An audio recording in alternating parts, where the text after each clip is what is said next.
అలసిన వానికి వర్ణించు మాటలు. సహోదరుడు భక్తి సింగ్ గారి పరిచర్య నుండి సేకరించిన అనుదిన ధ్యానములు. మే 18. మనల్ని ప్రేమించిన వాని ద్వారా మనము అత్యధిక విజయము పొందుచున్నాము.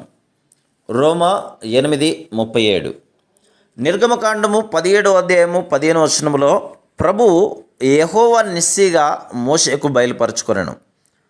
విజయశాలి అయిన వాడు యుద్ధమునందు విజయం పొందగానే మొట్టమొదటిగా తన జయ సూచనకు గుర్తుగా తన జెండాను తన స్వాధీనపరుచుకున్న దేశమునందు నిలవబెట్టును. నిర్గమకాండం 17లో ఇశ్రాయేలు ప్రజలు ఒక యుద్ధమునందు జయం పొందిరి.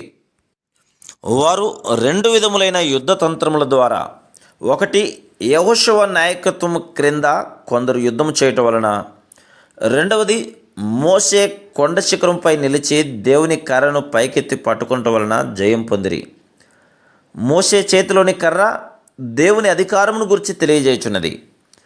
మోషే తనంతట తాను ఏ శక్తి కలిగి లేడు. మోషే చేతి కర్రను నేలను పడవేయగానే అది పాము ఆయను, దాని తోక పట్టుకునగా కర్ర ఆయను. నిర్గమకాండము 4వ అధ్యాయం 3వ వచనం. మోషే తనంతట తానుగా ఏ శక్తి లేనివాడనట్లో సందేహం లేదు. తానేమైనా చేసినా అది కేవలం దేవుని శక్తి ద్వారానే. కొండపైనున్న మోషే చేతిలోని కర్ర దేవుని అధికారమును సూచించుచున్నది.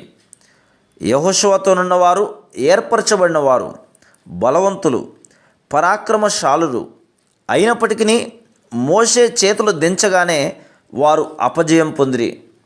మోషే దేవుని కర్రను పట్టుకొని తన చేతులు పైకెత్తటం మీదనే వారి విజయము ఆధారపడి ఉన్నదని స్పష్టమవుతున్నది. మనము కూడా శత్రువులు అనేకులతో పోరాడవలసి ఉన్నది.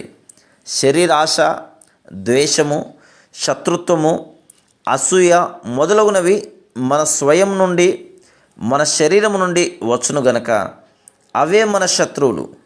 శరీర సంబంధమైన స్వార్థంతో కూడిన కోరికలు మన జీవితంలో ఓటమికి కారణములు.